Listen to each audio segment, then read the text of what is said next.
सतयुग द्वापर त्रेता कलयुग वैकुंठ लोक में हनुमान जी विराजमान है। और कलयुग की तो महिमा ही अलग है। सतयुग की आयु भी लंबी, द्वापर की भी, त्रेता की, कलयुग भी।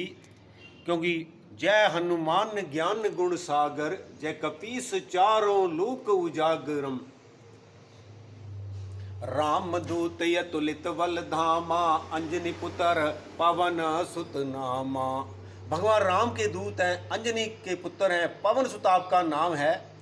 राम दूत अतुलित बल धामा, अंजनी पुत्र, अंजनी माता के बेटे हैं। और ऐसा वरदान पाया कि आज भी शादी के समय महिलाएं हनुमान की पूजा करती हैं, आरती उतारती हैं ब्याह शादियों में।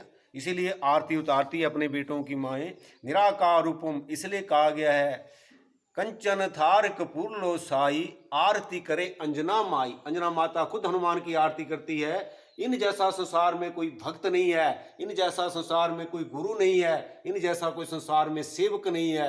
क्योंकि निराकार रूपम, हनुमान कभी किससे लेते नहीं है, देते हैं। इसलिए भगवान को चढ़ाया जाता है। तुम कर रहे अपने लिए कर रहे, भगवान के लिए तुमने क्या किया?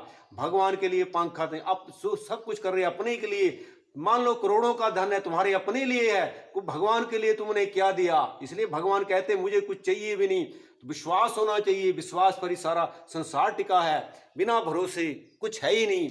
निराकार रूपम का रूपम, मैं तो हर प्राणी के अंदर विराजमान है। निराकार रूपम, मेरी महिमा को कोई नहीं जान सकता।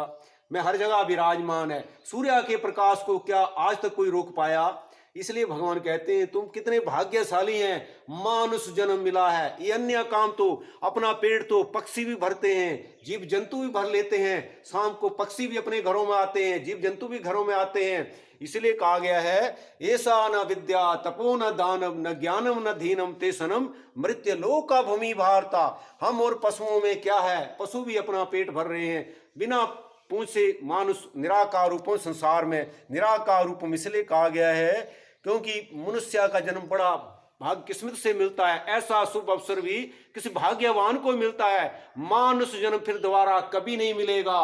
क्यों मिलेगा? तो इस नाम का जन्म कभी नहीं होगा। अगर ब्राह्मण अच्छे कर्म करेगा तो उसको अच्छा पद मिलेगा। बृहस्पति लोग, क्षत्रिय अच्छे कर्म करेगा, वैश्य शूद्र अच्छे कर्म करेगा। लेकिन कलयुग में ब्राह्मण, वैश्य, क्षत्रिय, शूद्र अपना अपना कर्म भूल गए हैं। निराकार रूपम का रूपम खंड मंगलम कारम। कलयुग कहाँ प्रवेश कर गया है? सोने में, वैश्य घर में, जुआ में, व्यंजनों में, झूठ में कलयुग का प्रवेश है। इसीलिए कलयुग हमेशा जहाँ गंदगी होगी, जहाँ वहाँ कलयुग प्रवेश करेगा। जहाँ झूठ होगा कलयुग प्रवेश, जहाँ शराब खाने होंगे वहाँ कलयुग प्रवेश करेगा।